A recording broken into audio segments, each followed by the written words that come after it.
তোমার কি ভালো লাগলো না লাগলো তাতে কিচ্ছু যায় আসে না। এ বাড়িতে বসলে টেবিলে বসেই খেতে হবে, ঠিক আছে? প্রত্যেকটা বাড়ির কিছু নিয়ম কানুন থাকে। তোমার বাবা দেখি তোমাকে কোনো ভদ্রতাই শেখায়নি। অবশ্য শেখাবে কি করে, নিজেরও তো কোনো কিছু জানা নেই।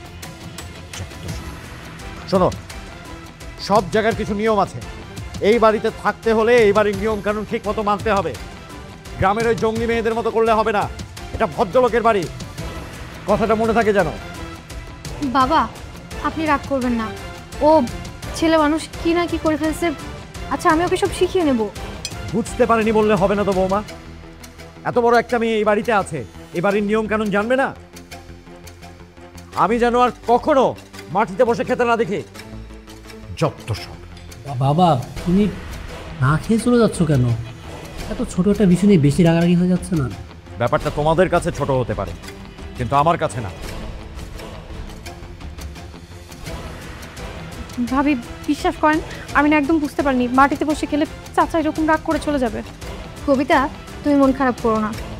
বাবা কি বলতে কি বলে ফেলছে। আচ্ছা, তুমি খেতে বসো, আমি বাবার খাবারটা ঘরে গিয়ে দিয়ে আসবো। বসো।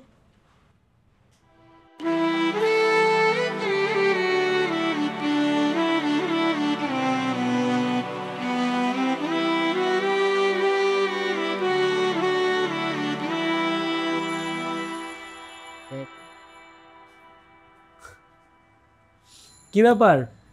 আমার ভুলভাল ইংরেজি বলা চাচা তো বোন, আজকে কোচিংয়ের ক্লাস নাই, কি করছেন আপনি? আপনি কি চোখে দেখেন না আমি সাজুগুজু করছি?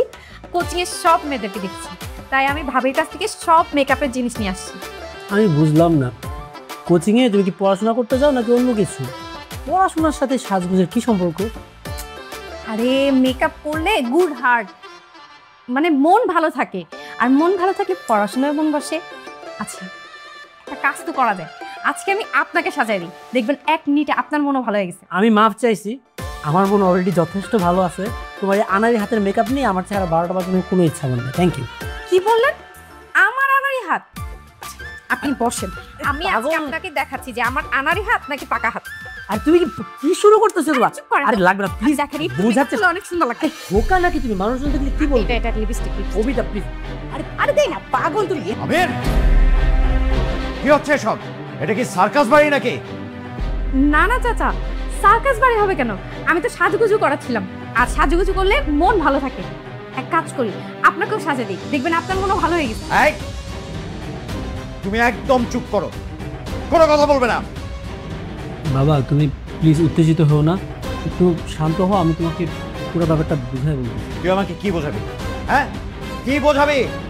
আমি তো গতকালকেই বুঝে গেছি এই মেয়েটা একটা বাদর। ওর কথা বাদ দিলাম, ও কিছু বোঝে না। তুইও তোকে বারণ করতে পারতি। আমি আজকেই ওর গ্রামের বাড়িতে খবর দিচ্ছি। ওকে এই বাড়িতে রাখাই আমার ঠিক হয়নি। আজকেই যেন এসে ওকে নিয়ে যায়। এই, তুমি তোমার জামা কাপড় গোছাও, যাও। বাবা, কবিতা তো ঢাকায় আসছে ভার্সিটি কোচিং করার জন্য, তাই না? কোচিংয়ের তো এখনো। চুপ। কোচিং করবে কি করবে না আমি জানি না। এখন আমি বুঝতে পারছি ওর বাবা কেন এখানে পাঠিয়েছে। আমি বলেছি এই মেয়ে এই বাড়িতে থাকতে পারবে না, তার মানে থাকতে পারবে না। কি হলো, দাঁড়িয়ে আছো কেন? যাও কাপড় গোছাও। আর তুই এখানে কি করিস?